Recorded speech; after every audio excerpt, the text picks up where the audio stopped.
Speaking the truth to the state capitol.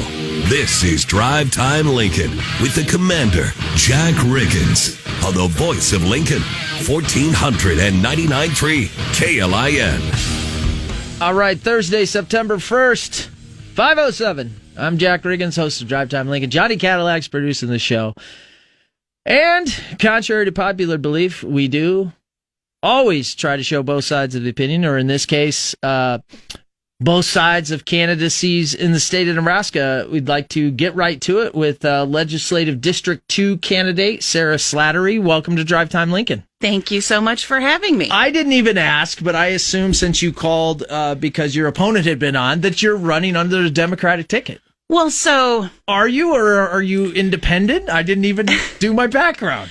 Well, I mean, I guess technically I'm a registered Democrat, but the thing that I love about the Nebraska legislature is that it is nonpartisan. So on the ballot, there's no party affiliation listed, which I think is great for voters because it encourages them to do some research on the candidates and not just vote because this person's on my team or whatever. Because I think when we do that, we all kind of lose if we stick to my team's better than your team. Right, right. So... Okay, good deal. So thanks for coming on, of course. I always ask, and many of the listeners know that we have total open, any candidate, any race. Come on, talk to the audience. Tell us, why you're running, who you are, that type of thing. And it's gone pretty well. We've had, all the way up from governor to federal races down to local races here in Lancaster County. But give us your background, where you grew up, who you are, what you're passionate about, and why you're running for Legislative District 2. Okay. Well, so I was born and raised in District 2. Gotcha. I've been a resident of Cass County my whole life. I grew up in Plattsmouth. I live there again now. So I ended up back like 3 blocks away from the house I grew up in.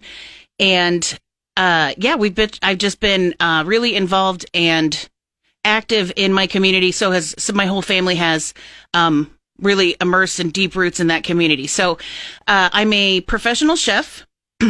15 years ago, I opened a vineyard and wine tasting room with my folks out in rural Cass County. It's called Slattery Vintage Estates Vineyard and Tasting Room. It's kind of a self-explanatory name. I mean, I love you, and it's totally cool. I love that you could get a plug in. I mean, it's not what I'm trying to do, but it's totally cool. It's your background, and it's what you do.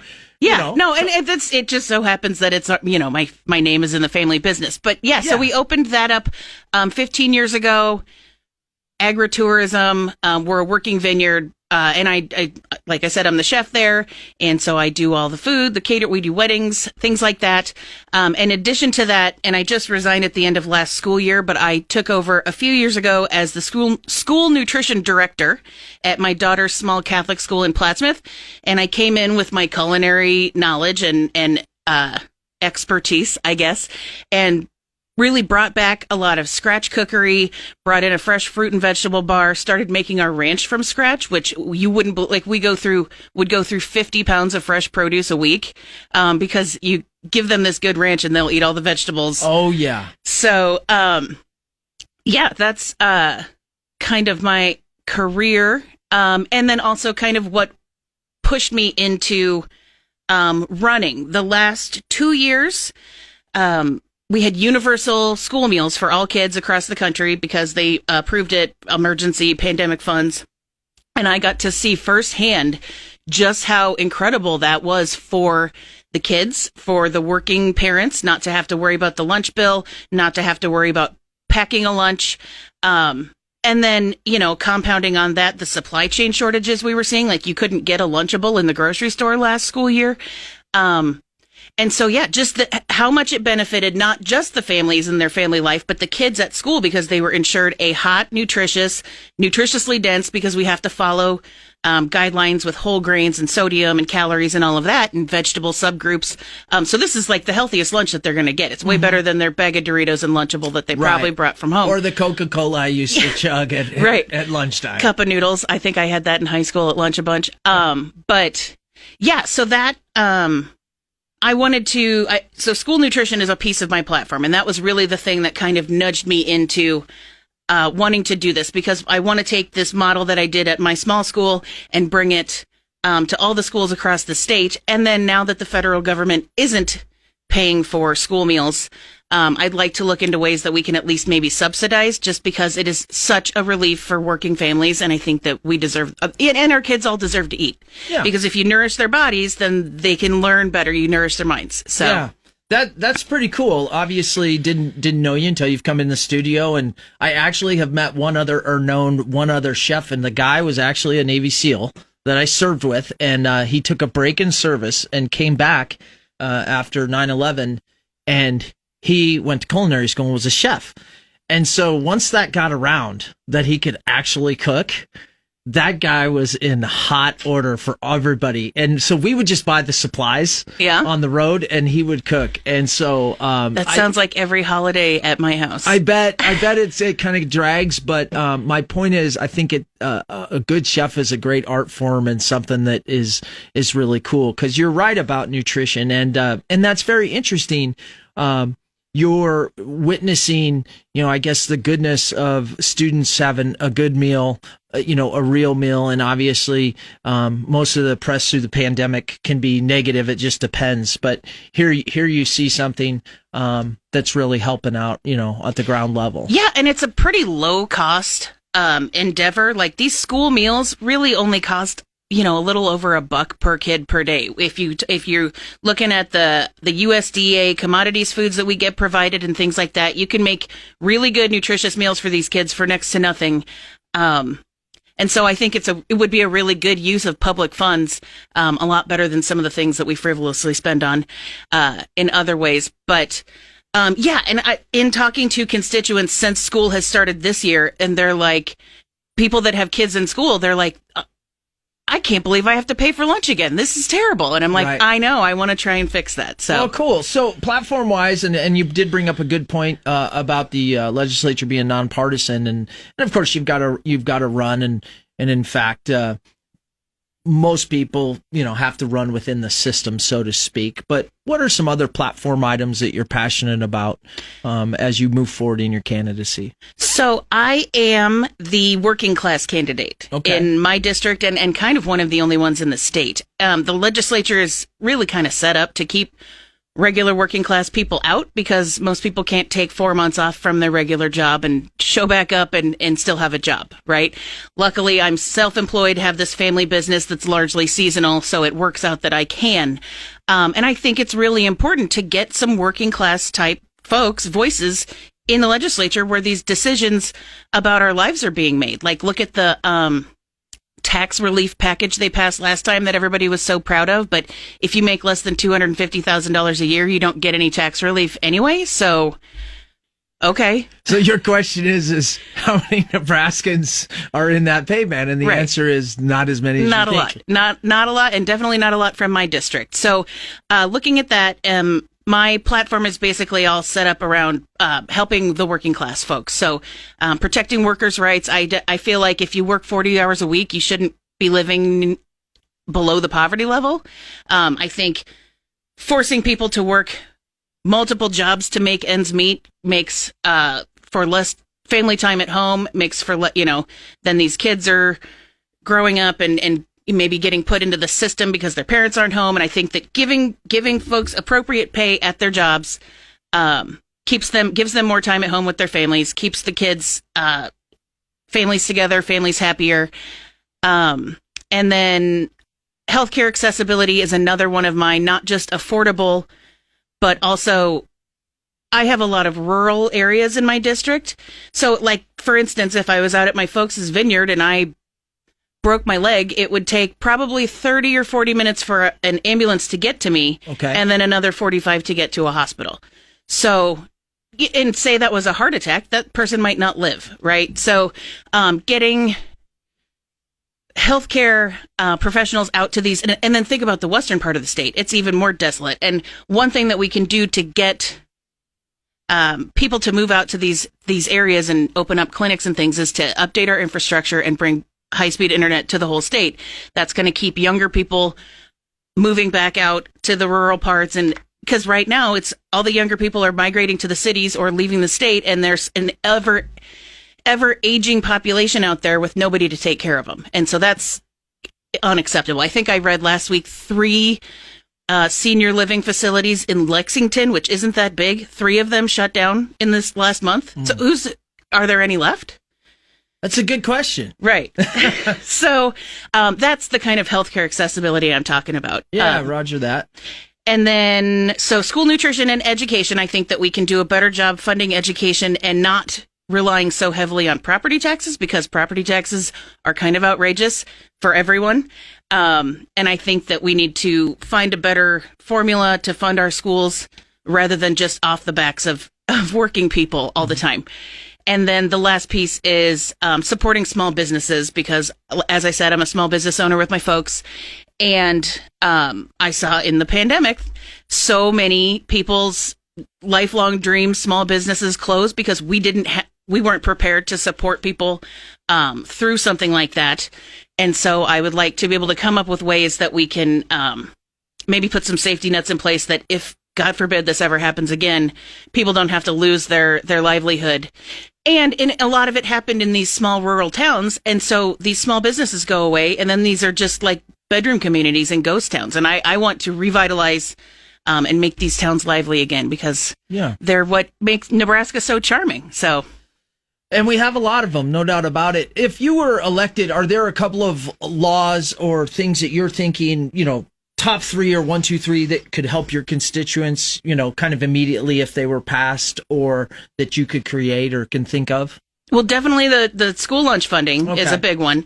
And then, some, in regard to renewable energy, kind of infrastructure type things, so we can be kinder to our earth. I think that is important. Is so we can, so that, my kid and my grandkids can thrive, and so that we can thrive. I think that, and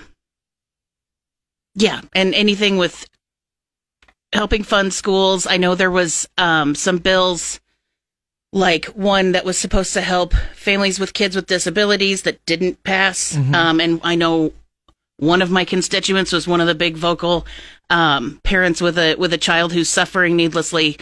So to be able to do things to help these folks that are so desperate, I think that, reevaluating some of these things that maybe didn't pass. Sure. And now, coming back to them with a fresh take and, talk to this gal and say, okay, so in the 2 years since this didn't pass, how much has it hurt you? Yeah. And coming with those kind of facts to people that were maybe opposed before, to change their mind. Because I think that when you put a face on the issue, you can convince people a lot better. Yeah, I think whenever you can personalize things and hear the stories, it absolutely helps everybody understand the dynamics a lot better. We're on again with Sarah Slattery, Legislative District 2 candidate, running right now. Well, we've got a few minutes left. Let's let you talk to the voters a little bit about, anything that you think kind of helps your candidacy or represents what you're about, so they can, get out there and make decisions. Okay, so like I said, this is a nonpartisan. I'm really running as a Nebraskan, right? First and foremost, I think that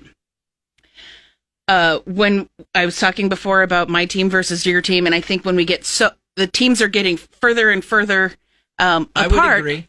And when you get so far away from the other people on the other team, you can't even see their face. You can't see their humanity anymore, and so you don't think of them as a friend and a neighbor. And I think that sucks, frankly. No, we can use that language here.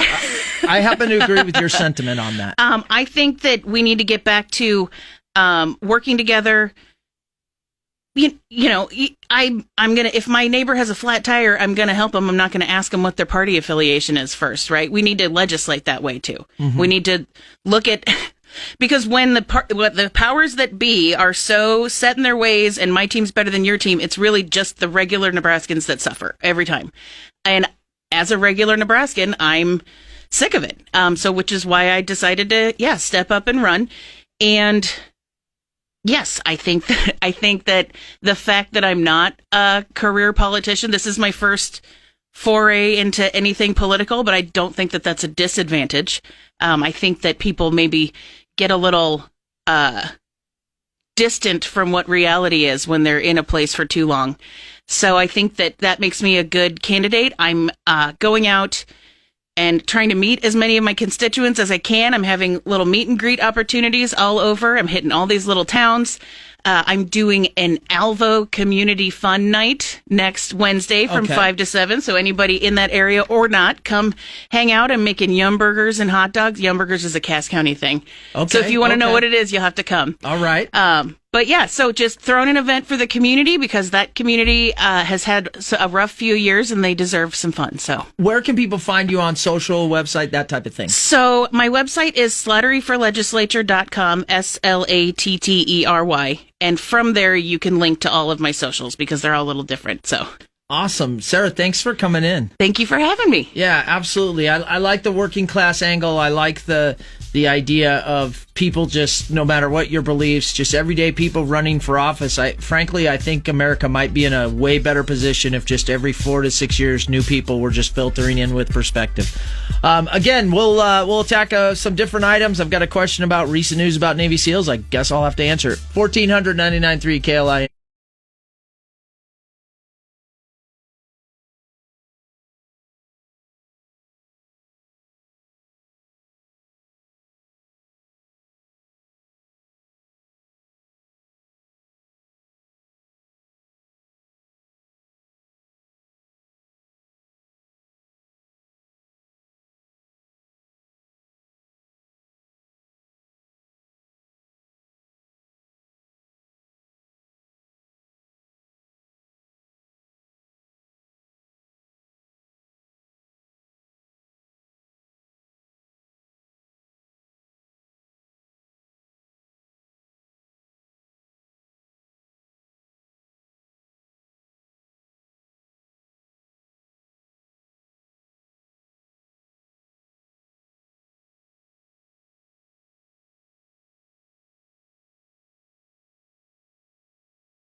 You're getting the 411 from DTL with Commander Jack Riggins on 1499.3 KLIN. All right, finish up a short show here, Drive Time Lincoln half show today. Sarah Slattery was just on, running for Legislative District 2.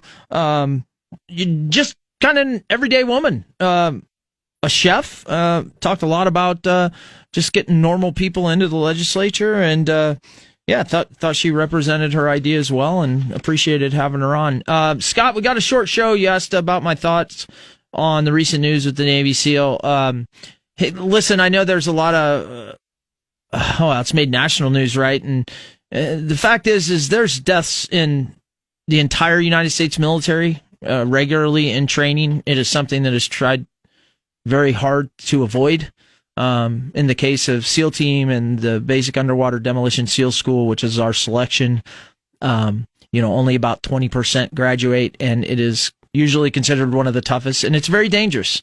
And, a young man died in the training, and there's been huge investigations. But in the end of the day, it's just kind of a reality of that training, and it's sad when it goes wrong. It wasn't the first. It won't be the last. I feel bad for the loss, not just for the individual, but the family. But throughout my time, it was a common occurrence. Probably once every 2 years, it seemed like somebody passed away in training. And I think that anytime somebody young passes away, too early, families can get very frustrated, and it can become political news. I mean, I'm not there. I'm not doing the investigation, but my thought is that, listen, it's very tough. It's very hard, and things go wrong, and I feel bad about it. But